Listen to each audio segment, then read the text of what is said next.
as Doragon was saying, it seems like publishers bail on live service flops too quickly.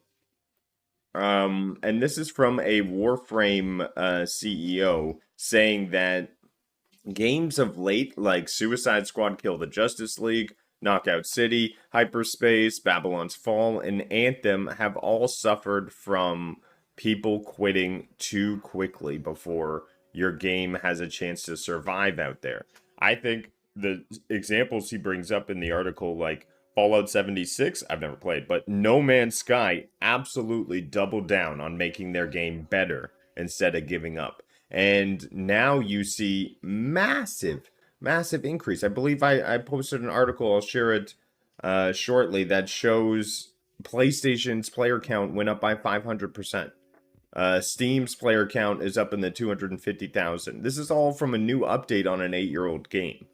I think it's time for people to maybe double down on their products instead of giving up so quickly. It's a conversation we've had a few times on the podcast, on the channel. It's something we said a few weeks back when we were on about running the whole of PlayStation Studios and how you thought you'd run them into the ground by making more niche titles. And it's a valid point. Warframe was not popular for the first 2 or 3 years that it was on the market. And they plugged away, they kept doing it. And there was a point where the original Destiny got very quiet just before Moments of Triumph in year 3. So that would be 2016. And suddenly Warframe became the go-to alternative, the live service game for people to jump into because it was free as well. So this free-to-play, free-to-access, free-to-progress game was suddenly just getting a ton of other players, and the movement mechanics were unlike anything anywhere else on the market. And it's a similar sort of story with the likes of No Man's Sky. That had a catastrophic launch, it doubled down, it sorted the game out, it made it better. It's just given us like a 2.0, 3.0 update, and it looks incredible. I still need to jump into that with the VR headset strapped on and see how that looks in VR, because I think it's going to be mind-blowing.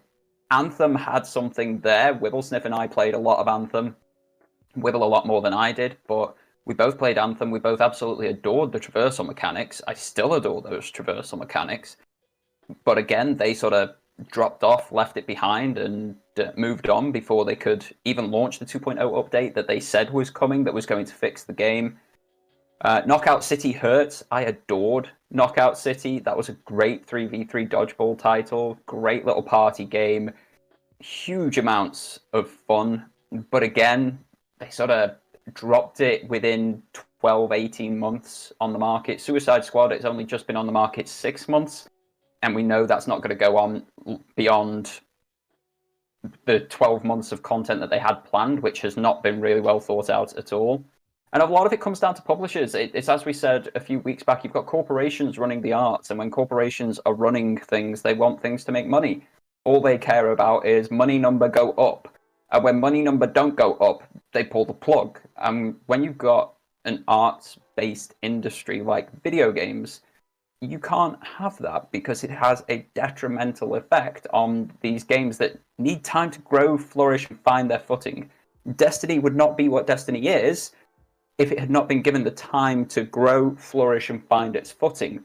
Warframe would not be what Warframe is if it hadn't been given time to stand, grow, and find its footing. It's the same for any successful live service game. It's had some torrid times, but it's been given that time to grow. I think this guy is onto something. Now, that's not to say that every single example he's put out there is a good game. Anthem wasn't a good game. Suicide Squad Kill the Justice League is not a good game, but give them the opportunity to try and sort it out, because that's what the arts are. That's what the art needs. It needs time, especially in this long-winded development cycle that you've got with how games are made currently. Let's give it a little time, a little love. TLC, everybody, for those live service games. Hey, it's not their fault. It's their parents' fault, all right?